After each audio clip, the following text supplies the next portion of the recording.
Hey, it's Karyn Bryant for MMA Heat. I'm here with Steven Marrocco of MMA Junkie, and we are talking about the UFC on Fuel TV card, headlined by Stefan, Struve, and Stipe Miocic. And Steven, I have to be honest right away, I had T-ball practice with the daughter, so I did not get to see the prelims. Did anything stand out to you? Well, first of all, I'd like to say it's nice to be back with you. It's been a while since we've done one of these things, and I know that a lot of people have been asking for them and awaiting them very heatedly. So, Absolutely. great to be back, Yes. number one. Number two, there were some great, the fight card got off to a great start, a lot of quick finishes, first-round finishes. Obviously, Robbie Peralta came in and steamrolled Jason Young. I did see that because they squeezed that one into the main broadcast. That's right. That one went up. Jimmy Manawa was a big one. He brutalized Kyle Kingsbury, caused multiple fractures up here. By the way, I fractured my finger, so we're all injured these days. No, being a dumbass. That's the way I did it. So.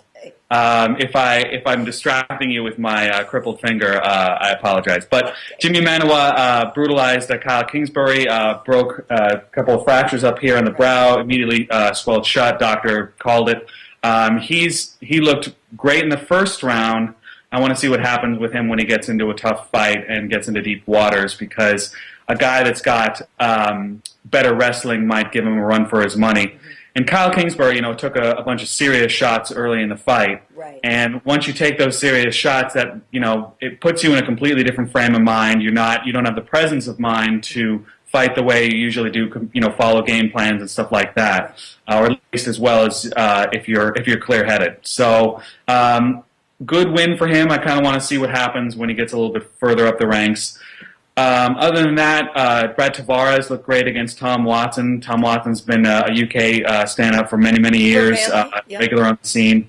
And Brad was just a little bit better in all the exchanges. So some good stuff from the preliminary card. Very nice, very nice. All right, well, let's get the handy-dandy iPad out here. Series 1, by the way, keeping it real. Yes, very, very real. Soon to be the child's play toy, though, because it's got nothing but Angry Birds on it for most of the time. We'll have applesauce all over it in a couple weeks. Well, let's get it started off. It was Shea Mills and Duane Bang Ludwig. Now, Shea was fighting in front of the hometown crowd. The last time we saw Shea, he was fighting in Atlanta against Rory McDonald. That was on the same card as Rashad and John Jones, and Shea got pretty much dominated in that fight.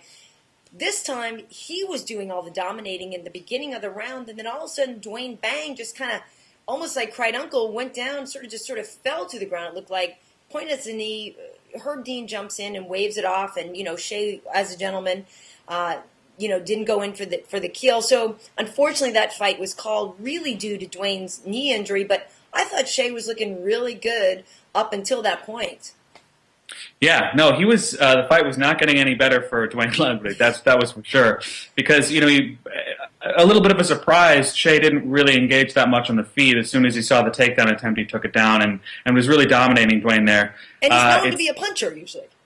Yeah, exactly. He's known to have really aggressive finishes and to really have good kickboxing technique and to be very aggressive on his feet. And I'm sure that's why they booked it, because booking Shea against Rory, that's a top 10 guy. I think we overshot the mark a little bit there, and we needed to recalibrate. So giving him a guy like the first guy he fought, Chris Cope, that was a good starter. Rory was probably a little bit, overextending him a little bit, and then dialing it back for Duane is a good way to go. Mm-hmm. But Duane, he'll tell you himself he's not a grappler. He's a kickboxing guy, and if you get him to the ground, you're going to have a much easier time. So I just think with Duane, he's had a lot of wear and tear on his body, and this second time that he's had an injury stop a fight. The first being Darren Elkins, I think he broke his ankle there. So he's got a lot of miles on his body. Yeah, well, and good for Shea. Shea and I sort of bonded over the fact that we are both Jamaican there. My mom is Jamaican, so I'm half Jamaican. So I have to say, I'm rooting for him. The Jamaican part of me definitely roots for him, and he's a very, very nice guy. And I'm happy to see him get the win after the Rory McDonald fight. But I just thought he looked good. So good for him. I mean, I thought when that happens, I always feel that a true fighter probably would prefer to win a better way, a different way. But I do think that based on what was happening, Shea was looking like he was in the mood to get a W tonight. Yeah, and if they're trying to build him up, if that's the trajectory for him, I think this is a good fight for him. You know, going up against a guy like Duane, who was probably going to give him a fight that he wanted, more of a kind of a fight that he wanted. Just the fact that it ended early, you know, it just chalk it up to experience, and maybe he comes back a little bit better next time. Well, maybe he's celebrating with patties and curry goat and, you know, callaloo and all this that you don't know. All the things that you celebrate with when you celebrate, right? It's delicious. Okay, so let's move on. John Hathaway versus John Maguire. Now, I met John Maguire when I worked at the UFC in Sweden show, and John worked his gypsy jiu-jitsu and pulled off a win that fight. But tonight, I just really felt like he couldn't get anything going. Not to take anything away from John Hathaway, but I felt like Maguire just didn't show up as much tonight. And, you know, they played a lot out of the former training partner or the friendship that those two had. And, you know, John Hathaway is a great fighter anyways. Yeah. He's on the rise after the setback with with Pyle. Was it Pyle or Sanchez who put a stop to his rise? They were talking about the Sanchez fight. Hathaway. So. Yeah, he beat Sanchez, but he had a setback against Pyle, I believe it was. And the thing is that he sort of went back to the drawing board there. But the thing with these guys is that they didn't seem to want to fight. You know, Maguire just didn't seem to want to really engage. He just wasn't, as you said, he didn't really show up. And I don't know whether that was because of the previous relationship or he was having an off night, but the guy just didn't show up. Hometown pressure too. You know, you ask a fighter about fighting in front of the home crowd, and I swear it's a 50-50 split on who says it's a great thing and who says I'd rather not. Yeah, and you know, unless you talk to him, you won't really know what exactly happened. But a guy like John Maguire, he showed a lot of promise, and I just think that it's really hard to look good against John Hathaway in the first place. You know, because the range, and he used the, you know, obviously used the reach advantage. Meh. Yeah, that's. I mean, I don't know what else to say. It was a somnolent fight. Let's move on. Somnolent. Yeah, it was not fun. That's a $10 word right there, Mr. Fancy Pants. Okay, here's a fight. So to me, what I did love about this card, two things: it was free, and B, that it. I mean, even though, like you said, I missed the prelims, but there were some high points there. Like I just kind of felt like this card just kept building, and had some decent momentum. Hathaway and Maguire, a quick little hiccup. But when we got to Paul Sass and Wiman, I was like, all right, here we go. Paul Sass, you know, just a very likable guy and a guy with a lot of talent, obviously. Wiman, Matt Wiman, I mean, what is he? Is he handsome or is he beautiful? I forgot. He's handsome. Handsome, right. That's not personal. That's just his nickname. I have no feeling on the matter one way or the other. Not that there's anything wrong with that, Steven. Just to clarify. Steven's all hetero. Let me tell you, ladies, I've seen him in action. At any rate, I was looking forward to that fight because I knew it would have a lot of action. It definitely delivered. And, you know, everybody's sort of saying how ironic it is that Wiman beat Sass at his own game. Yeah, but Matt Wiman is tough. He's so underrated. He's had some setbacks for sure, and he was really close to beating Dennis Siver. That fight could have gone either way, but he's always been a very tough guy, very well-rounded. He completely beat the hell out of Mac Danzig in the stand-up, but he's also a great ground guy as well. And the thing is that he's experienced enough that he's going to be able to get out of those submissions. And I didn't expect him to get one of his own, but the guy, you got to hand it to the guy. I mean, he's trained with the Diaz brothers and the whole Cesar Gracie camp for quite a while, and so he's obviously he's had some good partners in his time. And I also think that Sass might have been a little bit overhyped, you know, given the fact that he'd not really struggled in his first three fights. I think Wiman was a really good measuring stick from a really good veteran with a lot of experience. Whereas some of the other guys that he fought were either newcomers or were really uneven guys. So I'm not necessarily surprised that Matt Wiman won. I just didn't expect him to armbar Sass the way he did. Yeah, certainly. Is there anybody that you think Matt would have a good fight with if you were Joe Silva?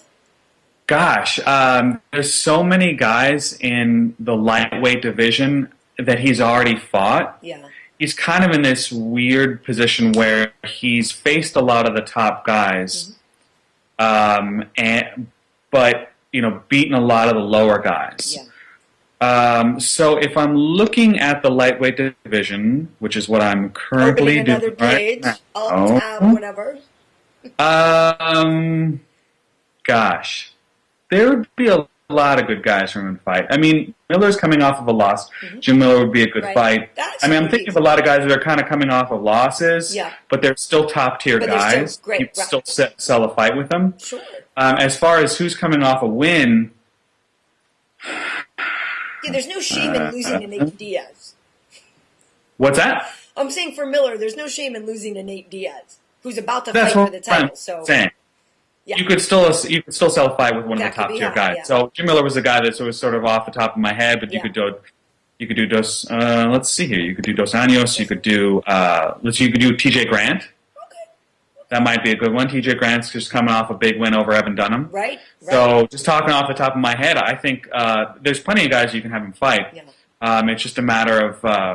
I'm really liking the TJ Grant one now that I think about it. You're proud of yourself. With that. That's my final answer, Alex. Okay, Steven. Well, let's move on. We're coming up next to the next fight, which, of course, was, Brad Pickett and Yves Jabouin, who is a very good difficult name pronunciation, by the way. We know, believe me, you and I both know a lot of people who are called Yves Jabouin. But listen, Yves was just looking beautiful, I thought, for the beginning of the round. He's tagging him. He's doing basically landing, and bless Pickett for that chin, because he took a lot of solid punches right on the chin. Kept going. Then all of a sudden, of course, they're talking about the spinning stuff, and then Yves starts throwing the spin. I mean, I just thought he looked terrific. I was like, wow, this is, I like Pickett. Again, another one of the guys that I saw in Sweden that's a very likable guy. Got the one punch option, obviously, always at his at the ready. But I just thought this is not going well for Pickett. And again, the home crowd thing. I thought all of a sudden comes out of nowhere with that not nowhere, but comes out with that uppercut and just leveled him. That was an awesome fight, I thought. Totally fun, and a great job for Pickett, and good for him for living up to the name and just representing. Yeah, actually, I have to disagree with you. I don't think the fight was going so well for Yves. I thought that he was doing well, but I didn't think he was smoking Brad by any means. I thought he was clearly winning.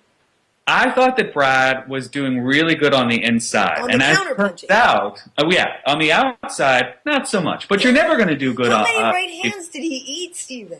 Yeah, no, he ate some punches. But what I was seeing early on in that fight, before the knockout, was that Brad was doing a really good job of feinting and then getting inside with combinations and landing shots. He landed a really good combination early in the fight, and I thought, that's probably what he's going to do. Because if you just stand outside and take all those leg kicks with Yves, you're going to get picked apart. Yeah. So midway into that fight, he got inside, landed this really good combination. I go, that's working. So I didn't, again, you can never predict these things. But he saw, obviously, that he could have success in the inside. Going against the guard, he's going to go straight up the middle, and that worked perfectly. So it really did. Yeah, it really did. It really did. It was... That was definitely a bonus winner right there. Yeah, for sure. The question is, who do you put him against next? What happens in the bantamweight division from here? If you're playing matchmaker, what do you do with guys like him, guys like Michael McDonald, Mike, like a lot of people like Mike Easton? Yep. And it's interesting because there's a lot of guys that, and last week when I was doing the Fuel Show, I was with Dominic Cruz, who has a lot to say, obviously, about Mike Easton. He's a big Mike Easton fan because he trains with him. But yeah, that's the whole thing. I think Mayday is still injured though, isn't he? So he's out for a little bit, right? Actually, Mayday just got cleared to punch things. Okay. So, but listen, I'm a big Mayday fan, so I think that could be exciting. I do wonder what's going on with Brian Bowles. Not that he's Mr. Huge Puncher, but I'm wondering where he is. He's kind of disappeared a little bit right now. I mean, sure. How fun would it be to see like Renan Barão mixing it up with Pickett, somebody who's not afraid to just go in there and dive in. I'm not saying he is ready for the interim title fight. I mean, and I know it's a little muddy knowing, are they going to make Renan fight or are they going to just wait? But But I like that division. I like it, and it's funny because, like I said, I got to watch, Demetrius Johnson and Joseph Benavidez fight while I was sitting there with Dominic Cruz. And A, he's a wealth of knowledge. B, he's way funnier than anybody thinks. But he knows he's got a lot of great up-and-comers, and he's excited about this talent that's in that division because it's the truth that those guys do have knockout power. They can bring exciting fights, and people should not ignore those lighter weights. I would say that it really depends on where Barao is at health-wise. If he's healthy and ready to go, and if he wants to get back in the cage, like maybe first quarter 2013, then it might change things. But if they can put him on the shelf for a little bit, if he's okay with that, I would be fine with a McDonald versus Pickett fight. People have mentioned Wineland, but I don't think he just got off of a big skid, a big losing streak, and he had a great knockout over Jorgensen. But I think you could definitely make Pickett versus McDonald for the as a title or interim title. Interim title eliminator, right, to fight him. Exactly. Then you roll the winner of that into Barao, and then Barao into when Dominic comes back in 2015. I like, and I have to say this, Dominic is going crazy with the fact that he can't train. I mean, it's so interesting because he wants it so badly, and he just can't train yet. And so you've got to do it like GSP, because if he gets on it and he starts to do it, if he starts to do it before he's ready, then it could push him back even further. I know, and the thing that's crazy is he's like, yeah, I'm cool with helping some of the other guys out in the gym. He's like, but I'm not, I'm not ready to just be a coach yet. Dominic is dying over the fact that he can't fight right now. Yeah. Oh, poor guy. All right, well, let's move on. Here's another fight. Like I said, what I loved about this card was that it just kept going. Ooh, I love this fight. Ooh, I can't wait for this fight. Dan Hardy and Amir Sadollah. I have definitely been looking for this one. Dan Hardy, we all know, had gone on quite a skid, then regrouped, really got his mind back into the fight game, and really found the love for the game again. Had a nice win back at the Memorial Day, I believe it was. Coming off, fighting in front of their home crowd. I thought he looked really great. Amir Sadollah has been in Holland training. Obviously, he knew he needed to step it up for a fight with Dan Hardy. I just really, really enjoyed that fight. I personally saw Dan winning every round, but I know a lot of people gave Amir the first. Yeah, I think I gave Amir the first too, because I think he was a little bit more active. Okay. I think he also was a little bit more accurate, although Dan landed a couple of really solid left hooks that definitely backed Amir off. But I would have no problem giving that first round to Dan. Yeah. There was one judge that gave it 30-27.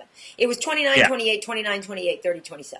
Well, it's Nottingham. So what are you going to do? It's hometown. I mean, Amir would have had to. I mean, he had to stop him. I mean, most likely stop him. It was going to go to Dan. If it was close, it was going to go to Dan.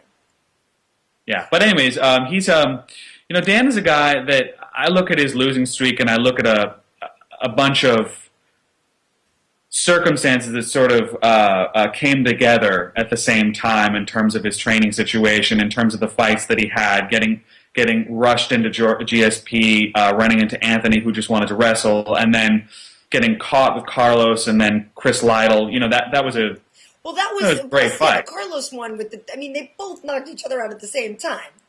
Right, exactly. So it's hard to sell this to UFC fans, but it's like sometimes it's just it's a game of inches, and little things happen here and there, and and before you know it, you're on this terrible win streak. He's a great fighter, great kickboxer. Mm-hmm.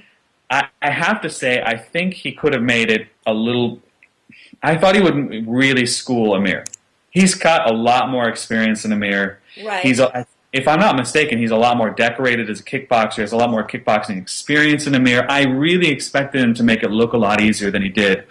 That first round, he was very tentative. He definitely turned it up in the second round, and definitely, I think, asserted his will, imposed his will on Amir. But I kind of expected him to make it look a little bit easier. But I will say this, and I don't necessarily disagree with you, but I liked the fact that Dan was adding new wrinkles to his game. The takedowns. True. You know what I mean? To me, it seemed like somebody who, and obviously I'm projecting here, somebody who went after a round, all right, I know I can win.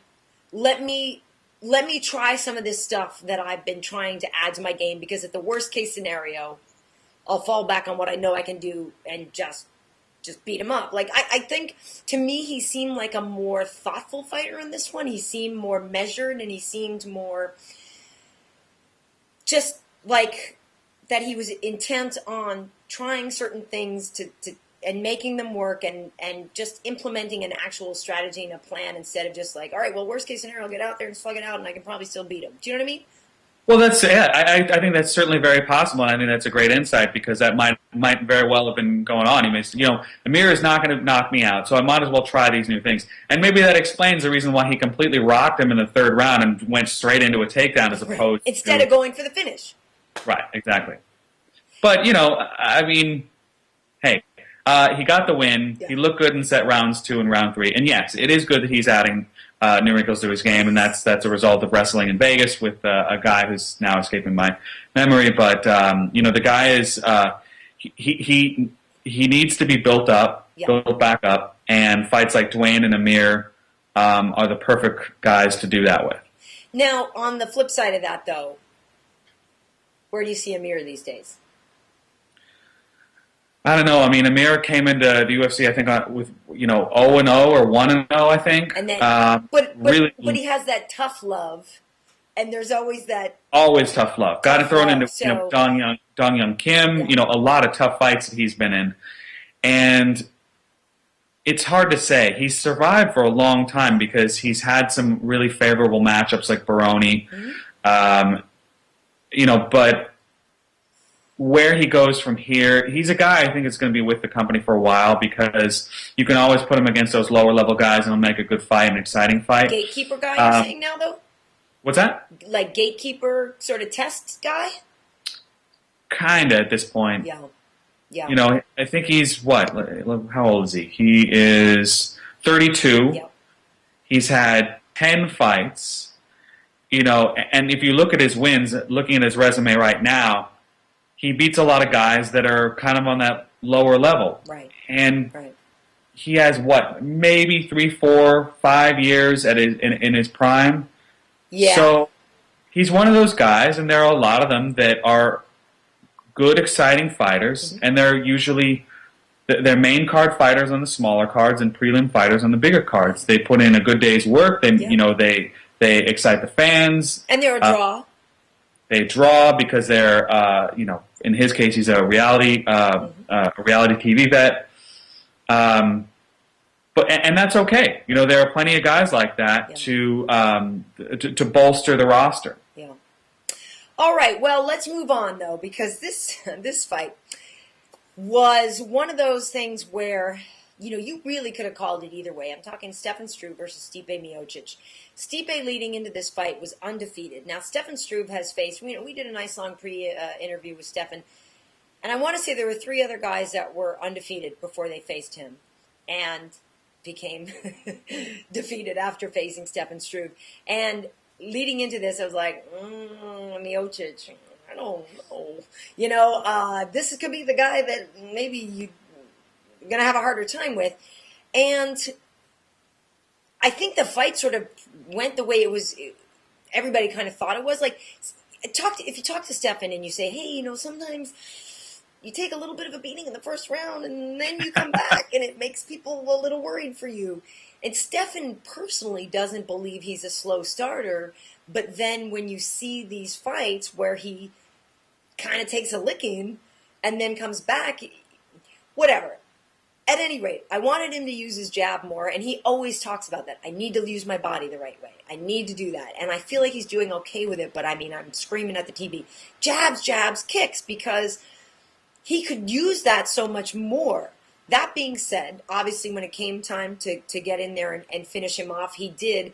But I felt like there were a few times where he had Stipe rocked, and he didn't go in for the kill. I don't know if it was due to cardio fatigue or just that he had taken a couple of punches himself, which of course he did.